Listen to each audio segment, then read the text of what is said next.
Hello नमस्कार, welcome back to Pahargarh series. तो अभी हम पहाड़गढ़ पे आपको हमने घुमा दिया ईश्वरा महादेव, आमझरी, बराईकोट।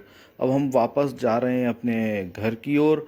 तो रोड पर जब हम चल रहे हैं तब मैं अभी आपको एक बार और एड्रेस बता देता हूँ इसका। देखिए, ग्वालियर से मुरैना, मुरैना से जौरा, जौरा से कैलारस, कैलारस से पहाड़गढ़ के लिए रास्ता कटता है। तो आप जब भी जाएं सवेरे जल्दी जाएं, उठ करके आराम से घूमे करें वहाँ पर। तो अभी हम जब रास्ते में आगे चल रहे थे, हमें एक और मंदिर मिला रास्ते में।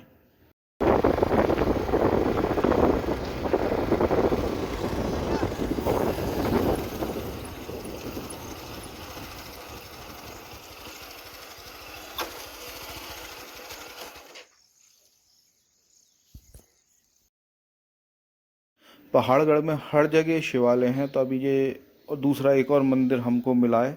तो अभी हमारी फिर जिज्ञासा हुई कि इसके अंदर भी जा करके देखते हैं। जब हम पहाड़गढ़ पे आए हैं तो सारे उसकी जगह लोकेशन घूम ही लेते हैं ताकि हम आपको बता सकें।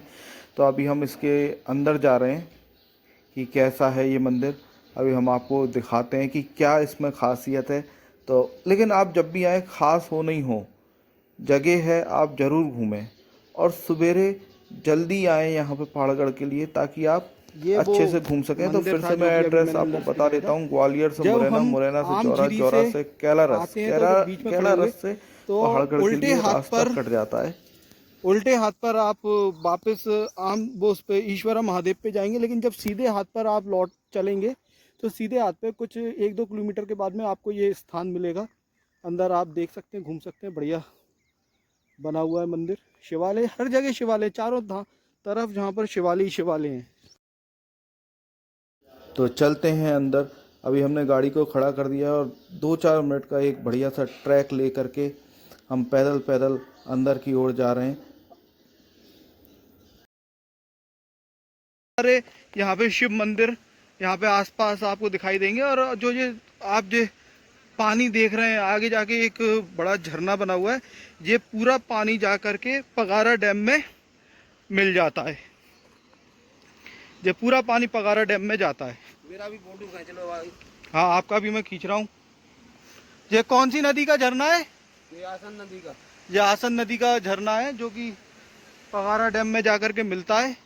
और यदि आपको आवाज़ आ रही हो तो आप सुन सकते हैं कि झरने की, आप जो देखिए इतनी ऊंचाई है।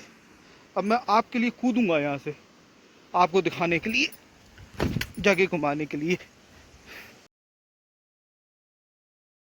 आप लोगों से विनती है कि आप ऐसी जगहों पर जा कर के मेरी तरह ना कूदें, क्योंकि हम कूद सकते हैं क्योंकि हमारे ब्लड में टाइटेनियम पाया जाता है। जिसके ब्लड में भी टाइटेनियम पाया जाता है वो इस तरीके से कूद सकता है। लेकिन कहीं पर भी जाएं, बिल्कुल होश में जाएं, सावधानी से जाएं। हम्म। सामने बंदा बंधा हुआ है। बंदा क्या होता है? मान यहाँ से देखो वो पानी हाँ का। हाँ, दिख गया वो तो। ये इस स्थान का शिवालय है।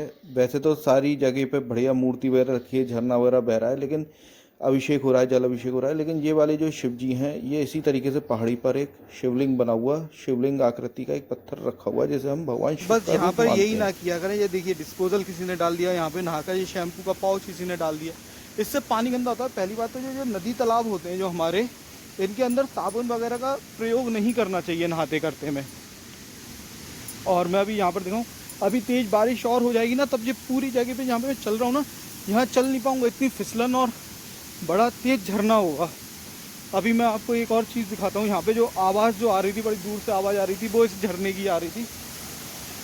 अभी ये बहुत छोटा रूप लिए हुआ है, लेकिन ये विशाल का रूप, एकदम प्रचंड रूप ले लेता होगा जब तेज़ बारिश में। तो ऐसी जगहों पर आना भी एक खतरनाक चीज़ है। और अपने होश में आए, एकदम होश ना गवा दें। अब जैसे कि मैं ज़्यादा उसके पास नहीं जा रहा हूँ, मैंने दूर। अभी आप ये देखिए, वो वहाँ पे आपको कुछ झरना दिखाई दे रहा हो तो मैं थोड़ा सा जूम करके दिखाता हूँ। ये देखिए। फिर इस शिवालय को घूम करके आगे हम गए तो देवन वन सरकार लिखी छाछ, पांडवों का इतिहास, वन बचाओ सिद्धपीठ। फिर यहाँ पर आकर के हमने पुरातत्व, पुराने समय का जो गुफाएं हैं, शिला चित्र हैं, ये सब देखा। तो हम आपको बताते हैं इसके इतिहास के बारे में कुछ। तो हम आपको बताएं कि पहले के समय में निएडर स्थल, डेनिसोवन, हॉर्बिट एक्सेट्रा ऐसी बहुत सारी प्रजातियां थीं। आज के समय में सिर्फ होमोसेपियंस ही बचे हैं, यानी कि हम। तो जो पुराने समय के जो लोग थे, जैसे निएडरस्थल, डेनिसोवन, हॉर्बिट, ये उनमें से ही किसी प्रजाति ने चित्र बनाए हुए हैं। उन्हीं को हम आज के समय में आदि मानव कहते हैं। अब आप देख सकते हैं इसके अंदर कि उन्होंने कुछ नाच की, अपनी जो नृत्य उस समय पे करते थे उस टाइप की भी कुछ कलाकृतियाँ बनाई हैं। फिर जो उनके पालतू जानवर वहाँ पर हुआ करते थे उनकी उन्होंने फ़ोटो बनाई है, और कुछ युद्ध करते हुए। जिस तरीके से हम आज की डेट में देखें तो हम कैमरे से, मोबाइल से फ़ोटो खींचते हैं, तो उस समय पे तो ये सब कुछ था नहीं। तो वो जो अपनी जो यादें होती थी वो इस तरीके से, जहाँ पर भी वो रहते थे गुफा में या, तो वहाँ पर ये बना दिया करते थे।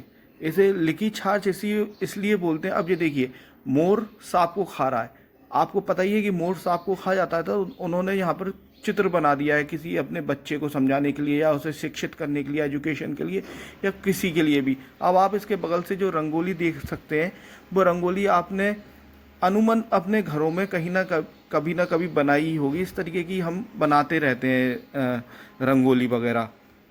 तो लिखी छाछ इसे इसलिए बोलते हैं क्योंकि क्या है, ये इतना बड़ा पहाड़ का जो छज्जा सा जो निकला हुआ ना, इसके अंदर यदि 1000 लोग भी खड़े हो जाएंगे तो एक पानी की बौछार नहीं आएगी, ऐसा यहाँ के लोगों का कहना है। अब ये 12 सिंगा टाइप का कुछ, हिरण टाइप का कुछ जानवर जो लग रहा है, वो इन्होंने बनाया हुआ है।